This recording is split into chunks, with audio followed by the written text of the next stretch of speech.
Last year, Kashmir had a population of 1,40,000 Hindus.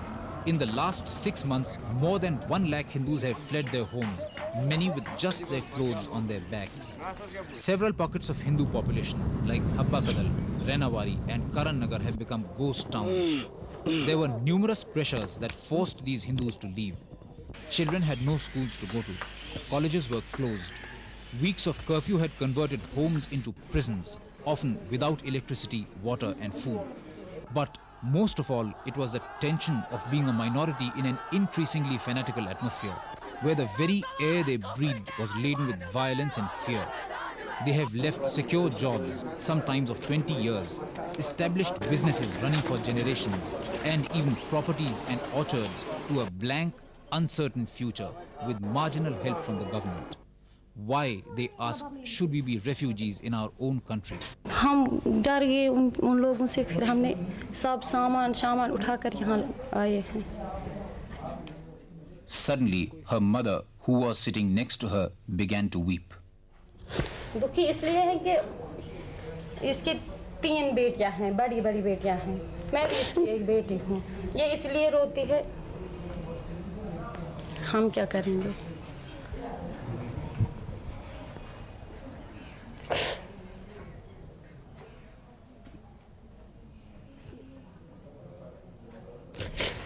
Less than 3 years ago, these people led normal, average lives in Kashmir.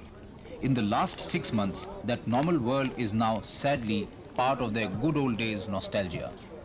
तुम्हें लगता है कि वापस जाओगी तुम कभी वहाँ पे? हाँ. मन करता है वापस जाने का? हाँ. क्या कहते हैं मम्मी पापा, क्या कहते हैं कि वापस जा पाओगी वहाँ पे? नहीं. क्या कहते हैं, कभी नहीं जाएंगे वहाँ? ना. तो फिर क्या कहते हैं, कहाँ रहेंगे? यही. तो यहाँ क्या करेंगे?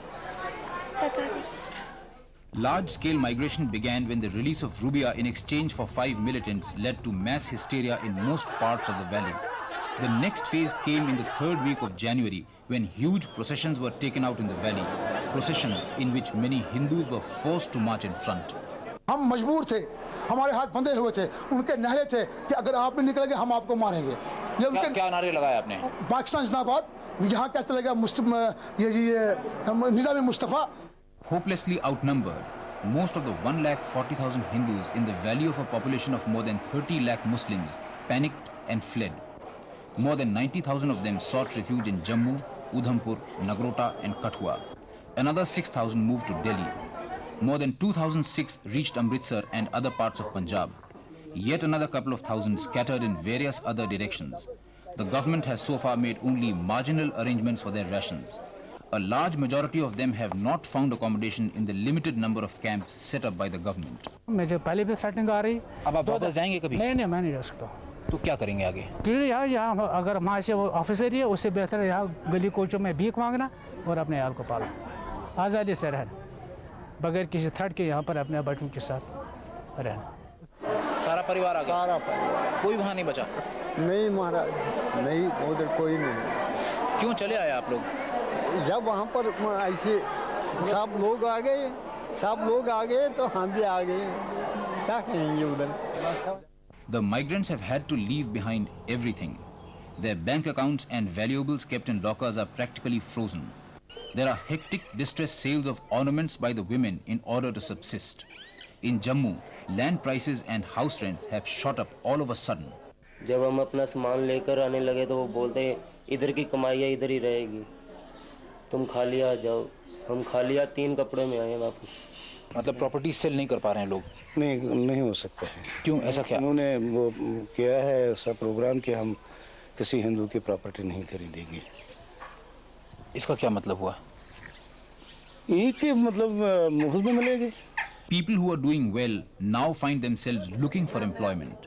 We met a school teacher from Shopian who has started learning how to sew in order to earn a living. अगर हमें कहीं सिलाई का काम मिल जाए तो हम कर लेंगे, कहीं कढ़ाई या सिलाई या टाइप शर्ट हैंड. शार्टर तो आता नहीं, टाइप तो आता है. तो मैं वो अगर किसी जगह हमें वो जॉब मिल जाए तो मैं कर लूँगी. अब पढ़ाई तो आपकी रुक गई होगी? हाँ. अब क्या होगा? अब पता नहीं आगे क्या करेंगे.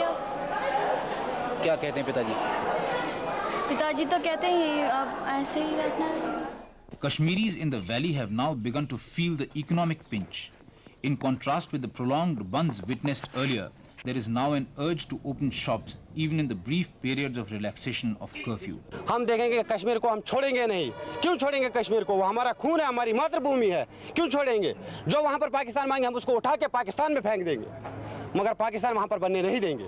The common crime of all the 1 lakh Hindu migrants from the Kashmir Valley is that they are Indians, that they are not part of the revolt by a large mass of the Muslim population of Kashmir who are crying for secession. वहाँ के ऐसे से है कि जो भी भारत का नाम ले लेगा उसके लिए वहाँ गोली है। हिंदू को बुरी नज़र से ज़्यादा देख रहे हैं, सिख को भी देखते मगर कम। वहाँ पे डिसाइड कि जिस घर में हिंदुओं को जो भी टेनेंट्स रखेगा वहाँ पे बॉम्ब ब्लास्ट हो जाएगा। तो क्या नाम डिसाइड कि when my parents went decide कि आप क्या यहाँ करने आ गए हो, खुद भी मरोगे हमें भी मरवाओगे।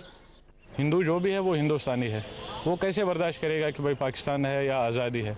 अगर आज़ादी वहाँ हो भी जाए तो वो सारे हिंदुओं को क्रैश करेंगे, जैसे पाकिस्तान में वहाँ हिंदुओं का नाम निशान ही नहीं है। बिल्कुल, हिंदू को वो अपने जान से दुश्मन समझते हैं। ये तो एक प्रोपेगेंडा है कि हम आपको कुछ नहीं करेंगे, वो है। लेकिन दरअसल जो है इन द लॉन्ग रन जो है वो या तो उनको कन्वर्शन करेंगे या तो उनको murder. There are reports that mullahs from other parts of the country have gone and taken positions in mosques in the valley. Islamic fundamentalism has registered a higher pitch. We went to Anantnag, which had witnessed organized communal riots in 1986, in which several places of worship were destroyed. A large number of Hindus had migrated from here then. Most of them have fled now. We talked to a Hindu surrounded by his Muslim neighbors. अगर खाली freedom होता, भाईचारा होता तो तब तो हम कहते कि ठीक है, लेकिन थोड़ा हम उससे डरते हैं कि अगर इस्लामिक रूल हो जाए तो हमें रिलीजियस फ्रीडम मिल जाएगी नहीं। आप भी भागेंगे क्या? अगर ऐसा हो गया कि माहौल ख़राब ज़्यादा हो गया तो नेचुरली हमको भागना पड़ेगा। तो ऐसा आप कब मानेंगे कि माहौल ख़राब हो गया? वैसे माहौल बहुत ख़राब हो चुका है, यहाँ पे 98% भाग गए Hindu. It was in Shopian, a small town where 2 days after the release of Rubia Sayyed, a mob affected by mass hysteria had burned down a place of worship, attacked the Hindus and destroyed their properties. This time in Shopian, the news track team was surrounded twice by this mob, militant and ready to kill. Their suspicion was that we were members of the Shiv Sena and had gone there to spy. Only after a half-an-hour detention, interrogation and a thorough search were we allowed to proceed. We met a Kashmiri Pandit, one of the very few who had stayed back. Why did he not flee? ऐसा क्यों है? वो अगर वो पूरी वो जो 100%, हाँ हमको भी वो 10% या 12% वो डर भी है, लेकिन फिर हमारा वो जो है मेरा फादर ये सोचता है कि हमने 47 में भी देखा है या बाकी चीज़ देखे हैं, जब अगर मार रहा है क्या पता है इधर भी अगर हम भगवान ने लिखा है तो हम यहाँ पर भी मार सकते हैं, अगर वहाँ लिखा होगा तो वहाँ पर, लेकिन मारना तो एक बार है। While the Indian government is gradually trying to get a grip on the Kashmir problem, Pakistan is trying its best to clear the pitch as much as possible. Addressing a massive public meeting in Muzaffarabad recently, Bhutto boasted of the passionate reception she was accorded by Kashmiris in Pakistan-occupied Kashmir. Hindustan का वज़ीर-ए-आज़म अगर मकबूजा कश्मीर जाए तो वहाँ के अवाम उनके लिए बाहर निकलेंगे? बिल्कुल नहीं, सवाल पैदा नहीं हो सकता है कि उनके लिए निकलेंगे। मैं चैलेंज देती हूँ कि अगर वो समझते हैं कि अवाम प्लेबसाइट नहीं चाहते तो फिर जा करके देख ले, वो जगमोहन का जगमोह अदन हो जाएगा। Benazir Bhutto, as you know, has been training her guns against me personally. She had been shouting from the housetops and get out Jagmohan, somehow or the other. This was precisely because the game plan which she had worked out, it fizzled. And these forces understood that I was the main stumbling block in their plan. Acutely aware of India's overwhelming military superiority over Pakistan, Bhutto has missed no opportunity to add fuel to the fire.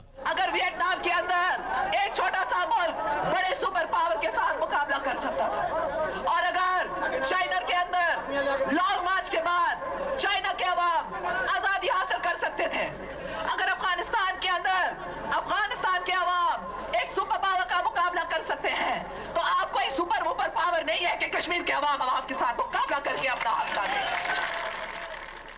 Bhutto's haranguing tirades and wild promises on Pakistan television, also seen on the Indian side, have done enough to whip up mass hysteria.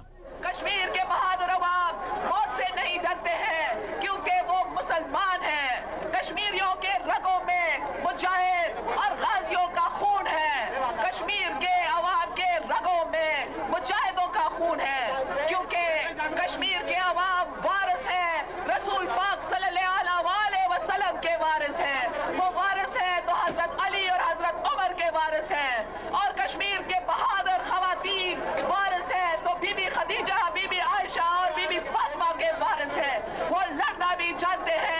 जीना भी जानते हैं, और अगर वो जिएंगे तो वो इज्जत के साथ जिएंगे, अपने हक को लेकर जिएंगे।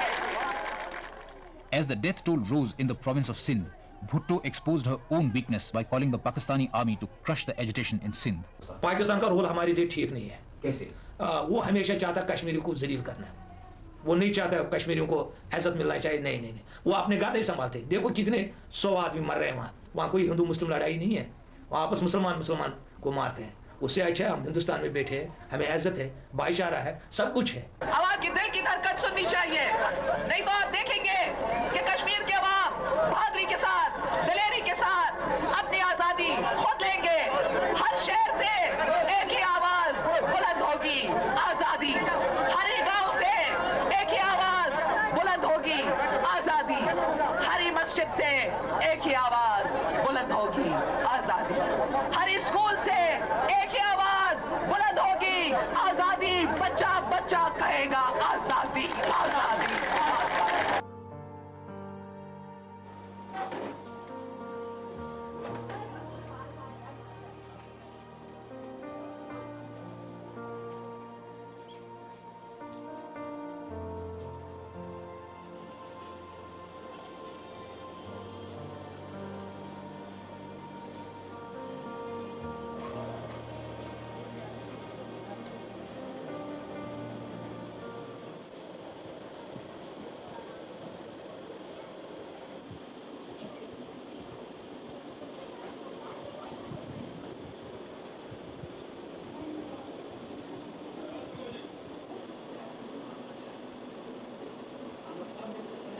जो भी था वो ख़त्म हो गया। अब तो ये लड़की की शादी की सामान था, उसका लाया था, वहाँ शादी करना था, वो भी वहाँ ही पड़ा, कुछ नहीं ला सकता। इस बेचारे का गोल्ड वोल्ड था, फिर यहाँ पर मैंने इसको निकाला।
यार तो हम जाएंगे ज़रूर अपने देश, अपने मकान में। इतने 4-5 मंजिलों का मकान थे, इतने बड़े बड़े कमरे थे, और यहाँ पर एक ये तो हमारी लैट्रिन होती थी वहाँ हमारे कश्मीर में। का सब कुछ तो हमने सह लिया है।